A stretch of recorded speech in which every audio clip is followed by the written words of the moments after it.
Ya, karena U17 ini kan pasti akan datang dengan orang tuanya, keluarganya. Jadi kita juga menawarkan promosi bagi negara-negara yang kalau kita lihat yang masuk itu yang diundang adalah negara-negara besar dan menjadi target market kita juga. Jadi ini peluang kita dan harus kita optimalkan, kita maksimalkan. Jangan kita pesimis dulu. Menurut saya kita harus optimalkan dulu, apalagi Indonesia ini pariwisatanya sudah bisa bertumbuh jauh di atas target. Kita patut mensyukurinya dan lompatan ini harus kita lanjutkan dengan beberapa inovasi-inovasi sehingga peralatan-peralatan olahraga internasional seperti ini manfaatnya dirasakan oleh masyarakat dan dapat membuka peluang usaha dan lapangan kerja.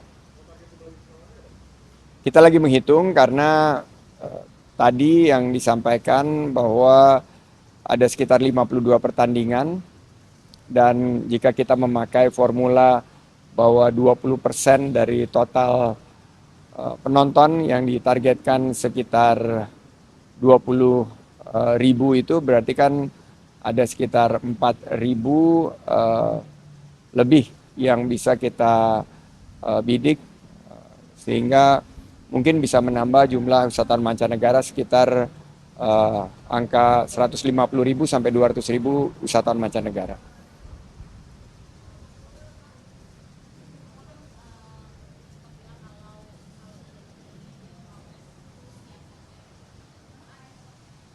Um, saya akan fokus pada tugas baru di P3 sebagai Ketua Bapilu dan tugasnya ini adalah memenangkan target mencapai target dari pemenangan Pilpres, juga menambah suara dengan target 11 juta suara maupun juga jumlah kursi baik di DPR RI dan di DPRD kabupaten kota dan juga provinsi. Nah, berkaitan dengan posisi capres dan cawapres, tentunya ini akan ditentukan oleh pimpinan partai politik dan Rapimnas P3 sudah menugaskan Ketua Umum Muhammad Mardiono, Pak Mar akan ditugaskan untuk melobi dan memberikan suatu keyakinan kepada koalisi agar bakal calon wakil presiden dari P3 ini bisa ditentukan, bisa dipilih menjadi pendamping dari calon presiden yang sudah ditentukan sebelumnya.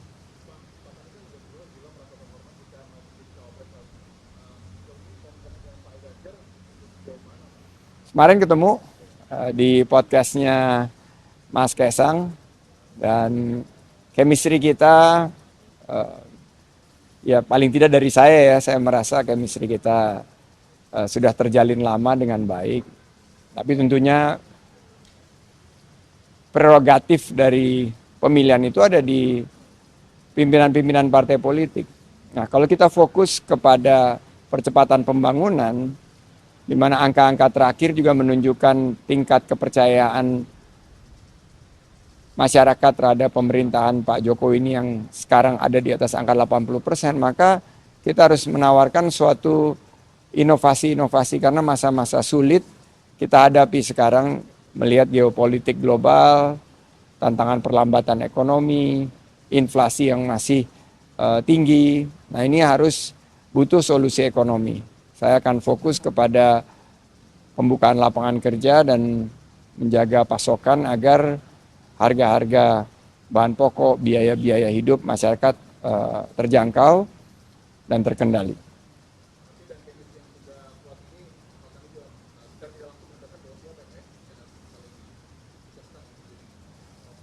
Sebagai kader selalu siap, tapi juga harus siap-siap dengan segala kemungkinan. Pak Sandi, sebelumnya Pak Mardiono bilang kalau nggak khawatir kalau misalnya Pak Sandi bakal merebut kursi ketua umum P3. Apakah emang udah mengincar posisi kursi ketua umum P3 atau ada kasus ke sana, Pak? Tugas saya di Bapilu sekarang. Jadi saya akan fokus apa yang Pak Mar sampaikan mungkin sebagai motivasi, sebagai penyemangat, tapi saya fokus kepada tugas di Bapilu. Tapi kalau misalnya ini mayoritas kader mendukung Pak Sandi untuk maju menjadi ketum, Di dalam politik saya sudah berhenti berandai-andai. Kita siapkan kontribusi kita yang terbaik dan tentunya tugas kontribusi saya sudah ditunggu dari segi penyiapan segala strategi untuk bisa mencapai target yang diamanahi kepada saya di Bapilu. Oke?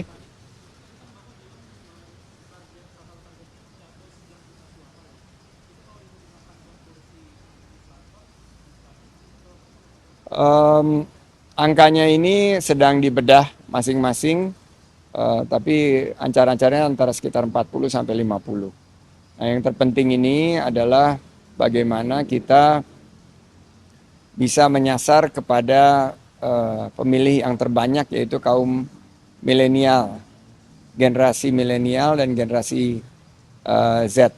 Ini yang atas data-data KPU yang kemarin sudah diumumkan, DPT ini mayoritas di atas 50% adalah pemilih muda. Ini yang harus kita fokuskan. P3 relate. P3 itu nyambung banget sama anak-anak muda dengan tawaran percepatan pembangunan yang fokus pada sisi ekonomi. Oke, terima kasih.